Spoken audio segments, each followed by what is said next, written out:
card from one of our members. They have quite a few questions now, but our three screeners are sitting here at the table. If you have a card and you want someone to pick that up, just raise your hand with the card in it and someone will come by to get that. The League of Women Voters of McHenry County is open to men and women. Locally, we meet on the second Saturday of the month. Our next meeting will be in November. We meet at Home State Bank on Main Street in Crystal Lake. It's open to, and all are welcome to come and join us at meetings. If you would like to learn more about the League, our League members who have tags on would be happy to talk to you about that, or you can pick up a brochure from the table outside this venue. There are many options to help people vote. You may now request an absentee ballot by calling the county clerk's office for an application. A reason is no longer required for the request, or you may participate in early in-person voting, which will be starting on September 27th at the McHenry County Clerk's office. During business hours, and later on October 22nd at sites around the county, and will continue through the day before the election, November 5th. All early voting is done on the touchscreen machines. Deputy registrars can continue to take registrations until October 9th, and you can register at the county clerk's office after that, or same day registration is available on election day, but it is a little bit longer process, so if you are not registered, try and do that before then. It's available at most libraries and city halls. Please encourage your friends and neighbors to register and vote. I would now like to introduce our moderator for the night, Hilda Carew from Arlington Heights. She will explain the rules for the evening. But at this time, I would like all to please rise so we can do the Pledge of Allegiance to the flag. I pledge allegiance to the flag of the United States of America and to the republic for which it stands, one nation, under God, indivisible, with liberty and justice for all. Oh, I hate these chairs. Thank you and good evening. Jazz, I feel the same way. I'd like to welcome everyone to tonight's forum, and I appreciate you all coming out to participate in our democracy and to hear the candidates firsthand and to submit questions. In a way, a candidates forum is like a job interview, so that you are asking the questions that are being asked will help you determine who you feel is the best person to hold the job for which they are candidates. Our first session tonight will feature the candidates for the McHenry County Clerk's office. And before the forum started, our two candidates, Joe Tirio and Georgi, drew lots to see who would give the opening statement first, and Mr. Tirio drew that so that Mr. Georgi will give the closing statement first. The rules for tonight are that both candidates will have 1 minute for opening statements, 1 minute to answer questions, and 2 minutes for a closing statement. We ask that all members of the audience turn off their cell phones and also refrain from any kind of applause or reactions until the end of this forum. I'd also like to introduce our timekeeper, Richard, in the front. He will hold up signs indicating when the candidates have 15 seconds left, which means start winding up, and stop. And when he holds up the stop, I will politely ask you to stop. So with that, we'll begin tonight's forum. And Joe Tirio, you have 1 minute for an opening statement. Can everyone hear me? Yes. Excellent. I wanted to say thank you to all of you coming out tonight, the League of Women Voters, for hosting this. My name is Joe Tirio. I'm your current county recorder, and as you heard, Tonight you'll get a chance to ask questions of candidates like myself and my opponent with an eye toward who you'd like to be your next county clerk. And if you're like me, you're all too aware that politicians will often make grandiose promises and all too often not live up to them. So your job tonight is to figure out how you can tell the good ones from the others as they stand before you and make new promises. I would suggest that you look at what we've done, what we've accomplished. Look at the promises we've made and what we've kept, and look who's delivered the most benefit to the people of McHenry County. Thank you for the opportunity again to speak. Good luck to you all. Thank you. Georgi, you have 1 minute for an opening statement. Again, I'd like to say thank you to the league for hosting this, all of you for coming out. I know there's a bunch of stuff you could have been doing tonight. I'm running because I want to protect your rights to vote, your data security. I've been a resident for over 20 years in this county. I've raised 4 children here. I got 1 more to get through high school, 2 more years. Thank God. And I've always given to the community, and this is how I want to use my 30 years plus quality control and 10 years in administration of the Marine Corps, teaching reserves, database management, and security, so we can protect your vital records. Also cut the costs. I want to expand the government, intergovernmental agreements with everybody that we currently don't have any with. There's over 120. Thank you. I'd also like to remind everyone that tonight's forum is being broadcast on Facebook Live. So, and it will, I believe, be available on Facebook Live after the forum also. So that in addition to those of you who are here, others who are following on Facebook will be able to watch this forum. With that, I'll begin with the questions, and the first question will be answered first by Georgi. And please make sure you speak into the microphone so that the people here can hear, and also that it's picked up so that the people that are watching on Facebook can get the audio. The first question is, with the pending merger of the Recorder's Office and the Clerk's Office, what do you see as the most critical work as you work through that change? Mr. Georgi, you have 1 minute. As I've always done in any kind of consolidation or improvement project that I've been a team member or a lead for, you have to figure out what your deliverables are, what's expected from this merger. You also need to go through the 4 M's, your manpower, machinery, money, and materials. Then you make a plan from there to get to where you go with milestone markers. And then you review it, and you review it, and see if there's any place that you could tweak it a little bit more. That's how quality works, and that's how quality control and a good consolidation looks at the whole plan. You can't just look at it as money. How does this affect the rest of the services? Good quality control person takes a look at all of that, the bottom line. Thank you. Mr. Tirio, same question.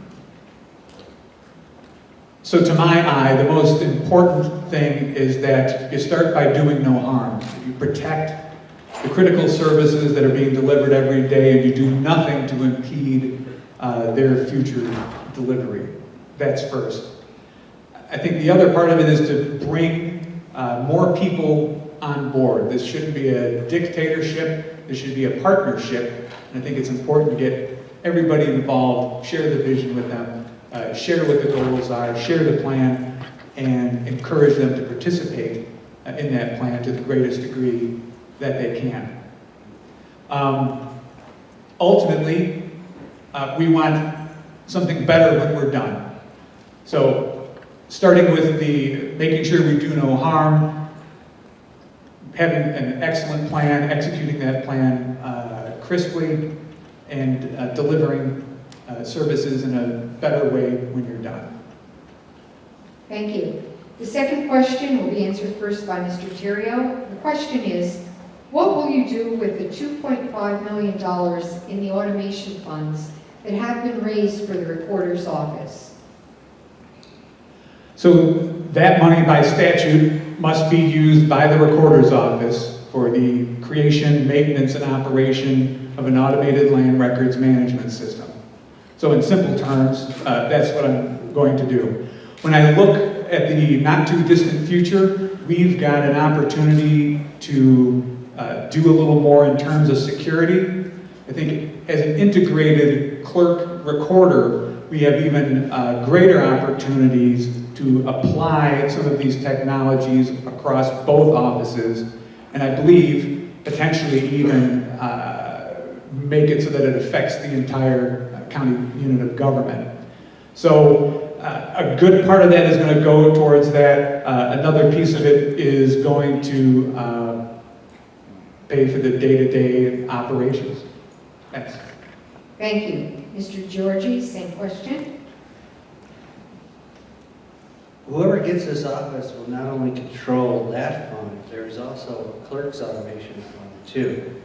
So we need to see where they're alike and where we can cut back on the fees for both of them to save everybody. See what the law says we have to do, like Mr. Tirio gave his list, but I want to see the law. That's what I do every day. I deal with specifications for manufacturing, federal, internal, the whole kind, and I need to see the rules. I got an associate's degree in computer programming. I got to see the rules. And once we know what they are, then we can go from there and put together a plan of how best to use that money and how much we can reduce the charges that they're doing. Thank you. The next question will be answered first by Mr. Georgi. The question is, what innovations in voting would you introduce if you were elected county clerk? I will have to give Mary a hand. I've looked at the equipment that she's getting for the elections, and we're going to have to monitor them and make sure that they live up to their advertisement. But I think we have a very secure system with it. As far as the recording or the time that you can get your results in, I believe it's one of the best that are out there. But as always, you got to watch it and monitor it, make sure that it's living up to us. And if not, you go out and you find some more. Something else that does what we wanted to do and be secure. That's the big thing, is security. That's one of the things I've been talking with some of the technical judges and the election judges on, and we do have to update our security systems in ours. Not just the electronic part of it, but who can come and get the equipment? How does it go out? Who monitors it? Thank you. Thank you. Mr. Tirio, same question. Thank you. So I will echo to a degree what Drew said. I think the new equipment is a great step forward. We now will have a paper trail. Every vote will have a paper card associated with it, which to me is holy grail.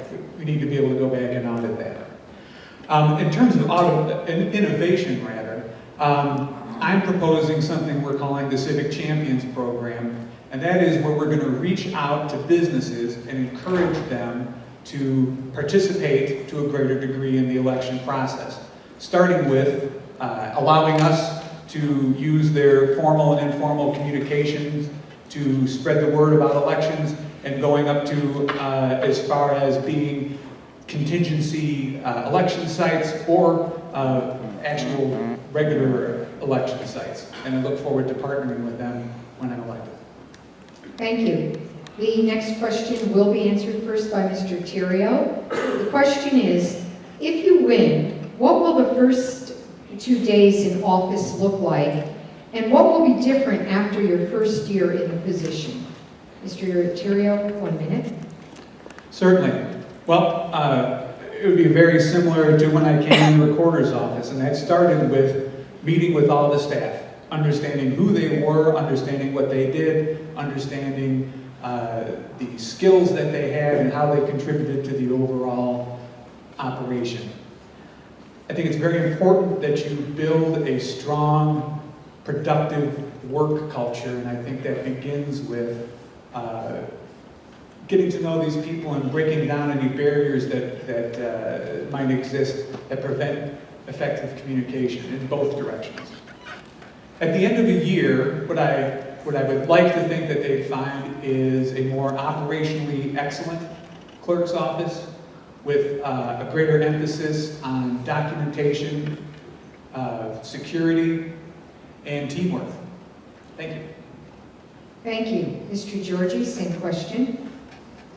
I've been a deputy register for almost 15 years now. One of the failures I see with the county clerk's office is when you change a precinct, you have to go in and redo your swearing in and all that.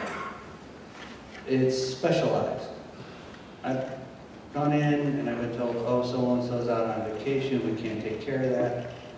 One of the first things I want to do is to get to know my people, know what their strengths and their weaknesses are, and work with each individual one-on-one to figure out where they want to be in a year and come up with goals and training to get them to that. I want it so anytime anybody comes into that door, expect them to be able to do business with us. They can do it because that person's not out at lunch, that person's not sick, that person's not, out on vacation. That is how you improve the efficiency, by having your workforce cross-trained. Thank you. Next question will be answered first by Mr. Georgi. The question is, voter turnout is low. How would you work to increase voter turnout? I am working with Indivisible 14 right now. I'm promoting the vote by mail program with them. We are working with the school liaison program of theirs, which basically twice a year we will have voter registrations for the kids.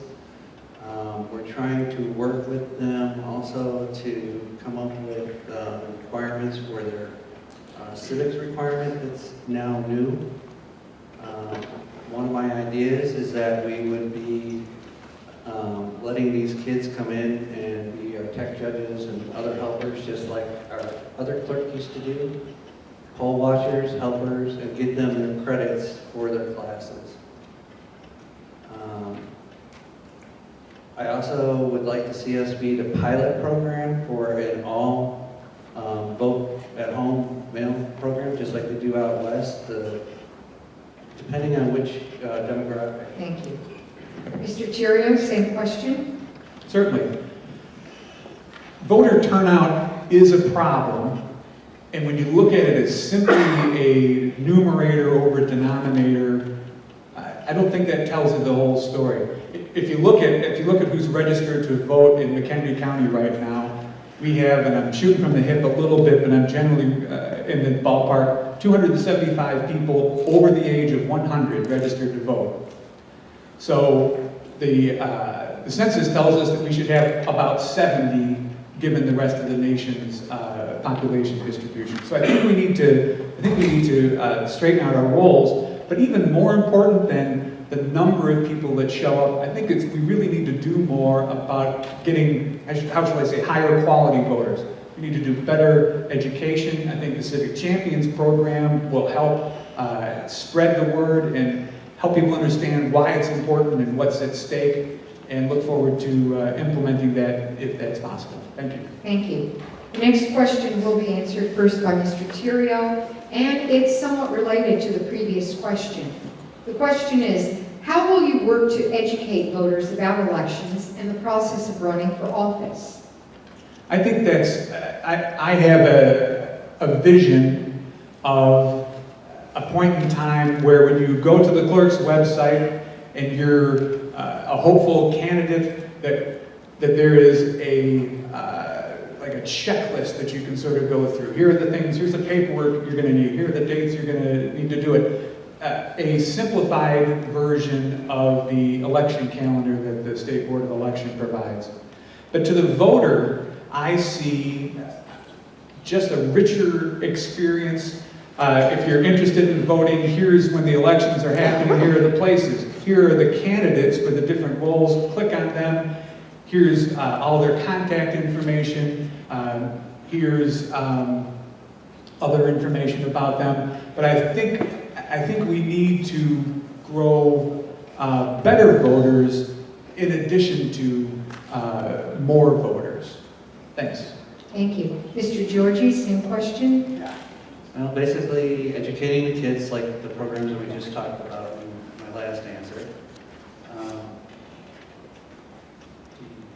Other things that we can do is, one of the first things that got me going to want to be a clerk or run for the clerk is our last clerk, one of the first things they did was remove half of our elected officials from the county yearbook and the website. And to the point that I went ahead and put together MyMcHenryGov.com, so you could see the 120 different government bodies and the over 800 elected officials. Knowing who your elected officials are, when they meet, what they're meeting about, makes a better educated voter who's more willing to come out and vote if they know what's at stake or what's happening in their community. Thank you. The next question is answered first by Mr. Georgi. The question is, and it starts with a statement, the current clerk cut back over 60 polling locations in the recent primary. How do you plan for an adequate number of polling locations?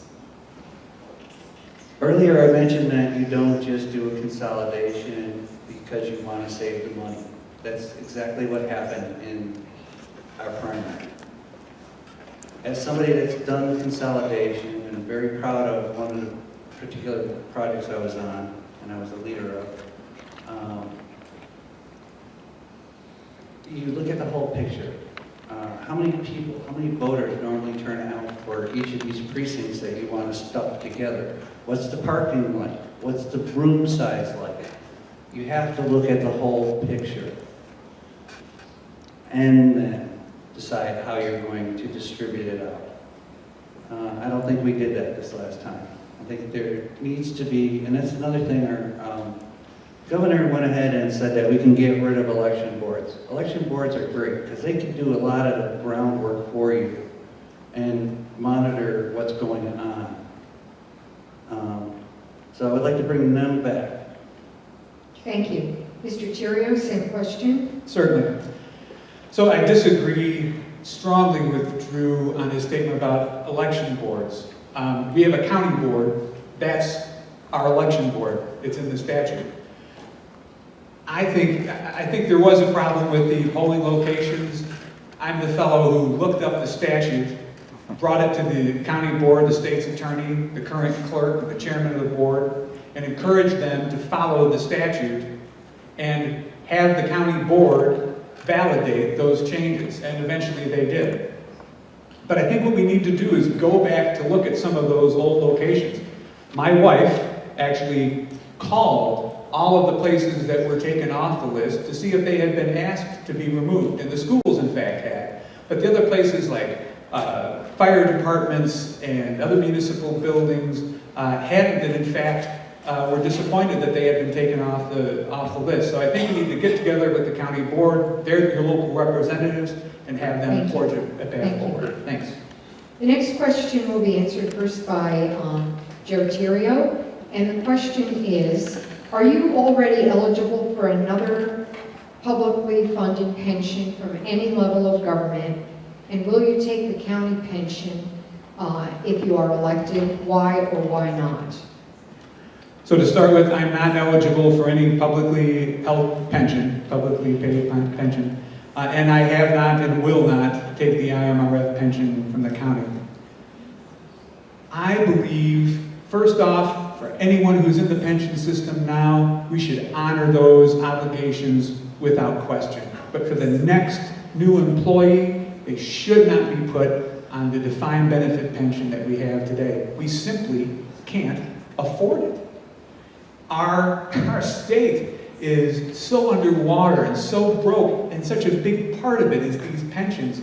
I think it is, if there's a politician who says he wants to help you and he takes the pension, then I would say you need to take your vote back. Thank you.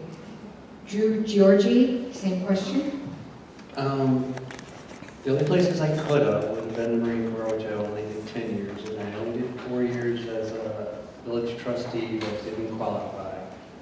And quite honestly, if I win this office, I don't plan on sticking around 30 years or 20 years to acquire enough credit. So I will not be taking it at all either. Thank you. The next question will be answered first by Mr. Georgi, and the question is, would you both speak to your experience in corporate America? Sorry, can you repeat that? It says, would you both speak to your experience in corporate America? We started out, my dad was a general contractor and carpenter. We had 200 men on the payroll at one point. From that, I joined the Marine Corps. Spent 10 years teaching reserves administration, like I said earlier. Ever since I got out of that, I've been in quality, production, and inventory control for almost 30 years now. Where I've been parts of teams or leaders of teams for corrective actions when a customer has a complaint, go in and find out what's wrong, improvement projects. And one of my favorite consolidations was being able to be the lead quality person on a 3-person team to bring back the Boeing control rods from France and bring jobs back to this country. Thank you. Mr. Tirio? So my first job in corporate America was with Illinois Bell, so I guess I'm dating myself a little bit, but I stayed there through Illinois Bell to Ameritech to SPC, and now today it's AT&T.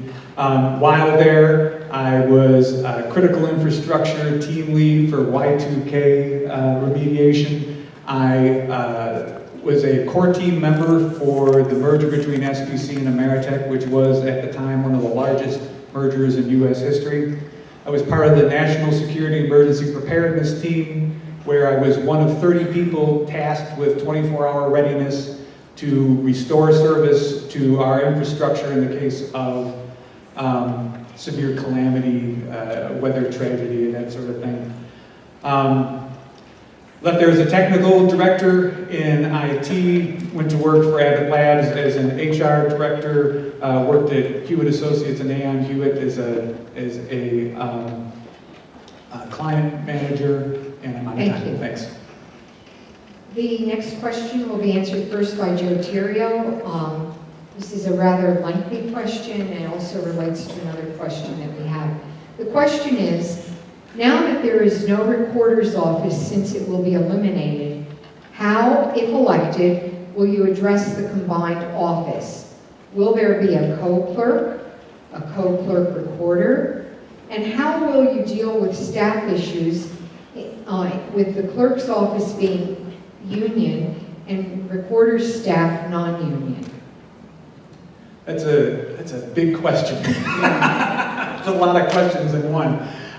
So how will I address the? I'm sorry. Could you repeat that's a lot there. I'm sorry. Okay.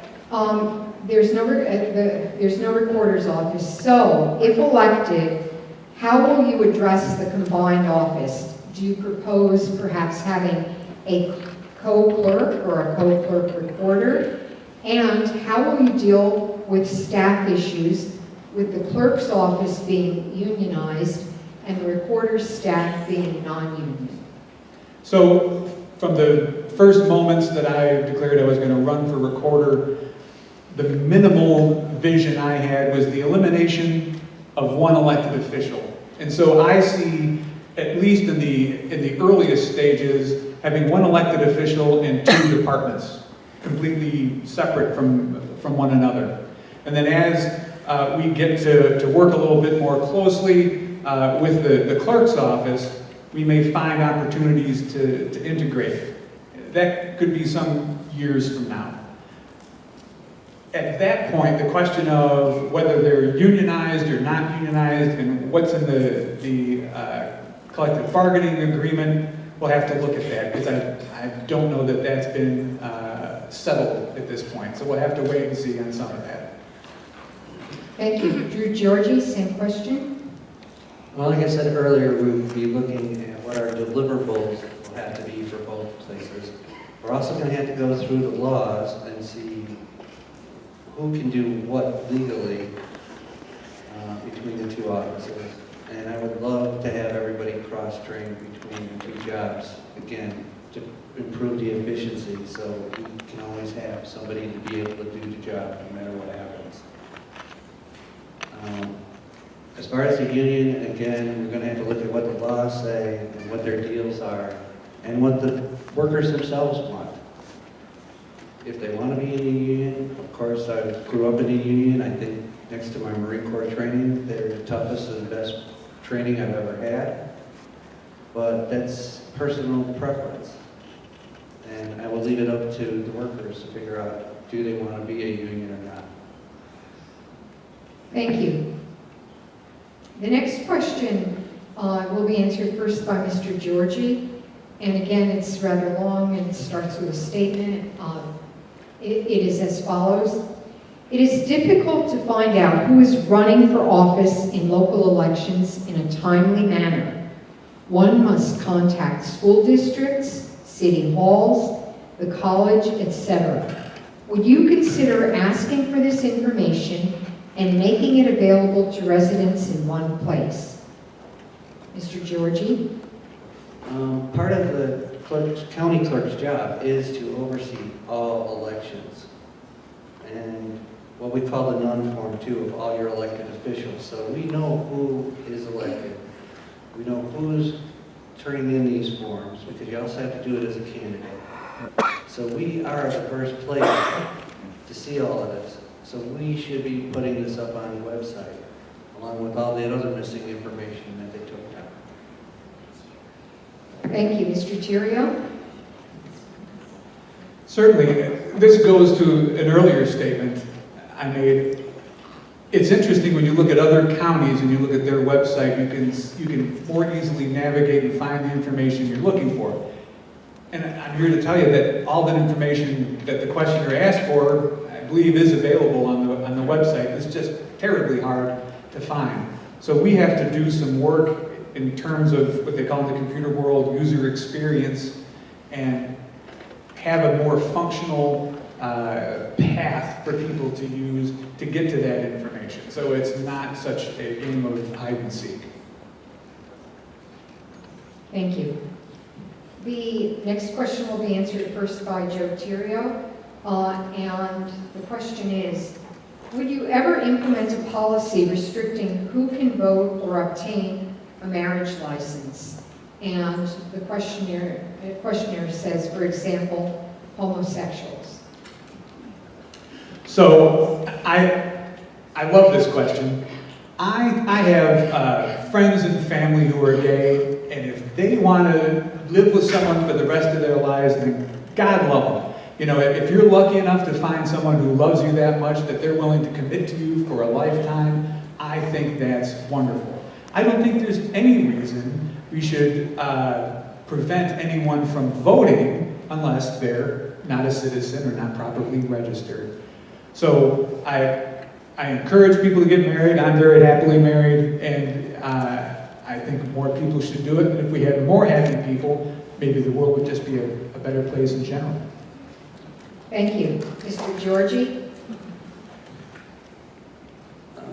We went ahead and signed an agreement for the 48 state cross-check for your voter registration. I believe it should be a tool. I don't believe that it should be an automatic way of striking people from the rosters to start with. I believe that even if you don't vote for me, I want you out voting. I don't care who you vote for. Get out and vote. It's your duty. And I will do everything in my power to make those that are legally eligible be be able to do it without fear, with ease, the same way I follow the law. The law says that anybody can get married now, then I'm going to follow the law, and I will put out whatever marriage certificates. And again, like Mr. Tirio said, if you can find somebody that's willing to put up with you for the rest of your life, you might as well grab them when you can. Thank you, thank you. Our next question will be answered first by Mr. Georgi, and it comes from one of our Facebook viewers tonight. And the question is, we have heard both of you mention that you have previous experience with consolidation. Would each of you please share your previous experience? Mr. Georgi? I started out in quality at the top of aerospace. And when I was working with SKF out of Elgin, Boeing came to us and said that we don't like the quality, we don't like the delivery from your sister company in France on our control rods. It's messing up our production times, we're falling behind. Bring them here or the contract's out. And when myself and 2 production people brought those back, brought the jobs back here, and within 1 year, or the year after we were there, Boeing gave my company an award for being the most improved supplier because we had no errors, no lates, and every time the source inspector came out, we didn't even have one mentionable. Thank you. Mr. Tirio? So anyone who's worked in sort of typical corporate America, consolidations are routine, probably annual in most cases, some sort of reorganization. But probably the largest scale one was when SBC and Ameritech merged. We had over 200,000 employees scattered all over the country, and there were 600 of us that were brought together to bring the 2 companies together. And I was a technical director in information technologies at the time. And our CEO brought us into a room in the Hyatt downtown, and they said, we need to find $1 billion by the end of the week, and don't talk to me about how you're going to get different wire and get a different lease. You're going to have to fire some people. That's rough. The long story short is, we were able to carry that off. I lost no one on my team. It took us a little longer than we had thought. It's a complicated matter, but in the end, I think it was very successful. Thanks. Thank you. Okay, the next question will be answered first by Joe Tirio. And the question is, you've both been members of the community for many years. What could you point to that the public could count as an accomplishment? Great question. I think first is the recorder's office. What has changed there is absolutely transformative. I mean, it operates differently. I think in terms of culture, the culture has changed. It's an entirely different experience from the workers through our customers. External to that, with the group Voters in Action that I helped found, we gave a voice to the people of Woodstock when they went to home rule. They now are required to have a public meeting when considering any issue of tax, raising taxes, changing fees, and that sort of thing. And the last time they did that, when they raised the sales tax, it was over 90 minutes of public comment. So that would be probably the one that comes to mind most immediately. Thank you. Drew Georgi? Having raised 4 kids here, the stuff that you do in the community with like the Boy Scouts, the Girl Scouts, their sports teams, being an unsung hero in that by just being there and being able to help them out wherever they needed, if it was just picking up chairs after the meeting or whatever. Being part of the Democratic Party for 15 years, and the thing that I loved about that is I get to be a deputy registrar and be able to register people to vote and help spread that. the 4 years while I was on the village board, exposing all the different ways that things could go wrong, and other people taking and looking at those different ways, looking at the other government bodies, and now we're looking at McHenry Township and Algonquin Township and the fire department down on the south end of the county. Thank you. The next question will be answered first by Mr. Georgi, and the question is, what's the biggest threat facing the clerk's office in the next 4 years? I would say it would have to be Governor Rauner signing the cross-check for the voter registration. I believe that,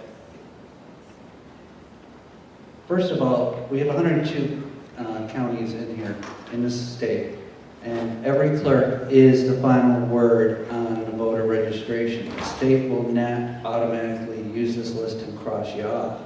It is the decision of the clerk whether or not to go the easy route and just be lazy and get rid of them. I believe this cross-check shouldn't have been in place. It's because the clerks were lazy in the first place. As a deputy register, the first thing I aim to do is ask you why. Why do you need to vote or register to vote? Are you brand new? Are you from somewhere else? If you're from somewhere else, fill out this other little blue card we send back. And by law, if you get it in writing that your address has changed, then you can be struck off the list. Thank you. Mr. Tirio? So I think our greatest threat in the next 4 years could be security. I hate to be a doomsayer, but government targets are a growing target among cybercrime. And our IT department is very well run, and I have a tremendous amount of confidence in those people, but the fact is, there's a lot of meat running around in the office that can do stupid things that expose us to risks. So I've been working with my office and some other vendors in IT to look at some emerging technologies that will, for example, in the recorder's office, even if we did get compromised in some way, we would be able to determine the authenticity of a document, for example, unmistakably. So even if there was some tampering, it would be evident. So implementing those sorts of changes and solutions would be something I would look to do. Thank you. And our final question for tonight before we go to the closing statements will be answered first by Mr. Tirio. And it's kind of a lighthearted question. What living politician do you most admire? What politician do I most admire? Living. Boy, that's a tough one. You know, I think I'd have to, there's bits and pieces of all of them like anyone, right? There's good and bad. I am struck by Teddy Roosevelt's great ability to speak. Did you say living politician? Yes, living. Oh, I'm sorry. Well, he's not living. I think, you know, I'm going to pick two from both sides of the aisle. So I'm going to pick Ron Paul and Bernie Sanders for a lot of the same reasons. So they are sort of extreme in a lot of their beliefs, but I believe that they are deeply committed, personally committed to what it is that they're proposing. So I have a great deal of respect for them in that way. I disagree with both of them in a lot of ways, but I think they're good people for that and for the level of commitment and intent to serve. Thank you. Mr. Georgi, same question. I know people are going to probably freak on this one, but I would say Jimmy Carter. He left office and he's become a civic servant. And that's what this is all about. This isn't a job, this is us being servants to you. And that's what he does. I'm not happy with how he ran some of his things while he was in office, especially trying to get our people back from Iran. That failure led me to join the Marine Corps because Ronnie got elected and I was thinking we were going to get drafted, so I signed up when I was 17. And my dad signed it and went delayed. But that's what you do. And Mr. Carter does that. He puts himself out there. He's still out there hammering, putting those houses together for those homeless. And that's what I'd like to do when I retire. Thank you. Okay, we will be moving on to our 2-minute closing statements. Mr. Georgi will go first. Before we do that, I'd like to remind everyone that's here tonight and who's watching that there is no incumbent. So one of these gentlemen will be your new recorder. You will have the choice between Drew Georgi or Joe Tirio. So that's who you will find on your ballot when you go to vote, either early voting starting a week from today or on November 6th. So with that, I'd like to begin the closing statements. And Drew Georgi, you have 2 minutes. I want to use my 30 years experience in quality and production control to cut our costs while still improving our efficiency and even expanding the services. I've spent 30 years at this. It's what I do every day. It's my job to go in. I don't have to be the expert on that process, but I have to be the expert at figuring out who is and getting them to come up with the answers and work as a team with the other people and then present it to upper management to get these things approved. I believe I have proven between my military experience, my dedication of trying to help the village of Hebron. I initially went on to that to expanding intergovernmental agreements to cut costs on our common goods and services that we all use. And I don't understand why it all has to be 120 different islands. I believe we can do this from the clerk's office better than I could do it at the village. It has more exposure. I think we can make it easier for people to vote also by making that 1 November every 2 years a state holiday so we can use the schools again and the kids will be safe. The rest of the elections, as a state, we get to change those dates. So if I'm elected, I will be part of the Illinois County Clerks and Recorders Association, where I can push to have these other elections move to the weekends or after the school year ends, making us more valuable in the primaries for advertising dollars. Thank you. And Joe Tirio, you have 2 minutes for a closing statement. Thank you. I want to start by saying thank you to you all for your very thoughtful questions. I want to say thanks to my wife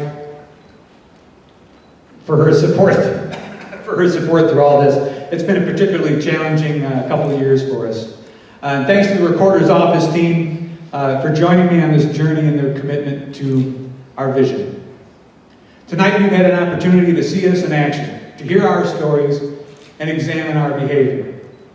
From my perspective, your choices have been clarified. A vote for me is a vote for reform, a commitment to better government proven by my deeds and accomplishments. I have proven my willingness to fight for you and for what is right by doing it, not just talking about it. When the polling place changes came through and it was obvious that wasn't right, I was the fellow who stepped forward and convinced the board and others to do the right things. Drew was talking about it. When they wanted to bring increased precincts by 53%, I was there. I spoke about it. A lot of people spoke to that point in the county board public comment. Drew wasn't there. From my work as an activist in Voters in Action, the Illinois Tax Revolution, and Represent Us, we have given voice to people in the community on some very important issues. Into my work with the people in the Recorder's Office, the difference there is nothing short of transformative. We have gone from a broken culture where communication was almost forbidden to a situation where every month, every employee meets with their supervisor and is given not only an opportunity to get feedback, but to give it. You need a leader. You need a leader with tenacity, a leader with a vision and a plan to bring a better McHenry County through the clerk's office. Thank you. Thank you. I'd like to thank, on behalf of the League of Women Voters of McHenry County, I'd like to thank Georgi and Joe Tirio for participating tonight and for their thoughtful answers to the questions. I don't know if you were counting, but there were 16 questions that were answered tonight. So thank you very much. And now is the time for the applause for these two finalists.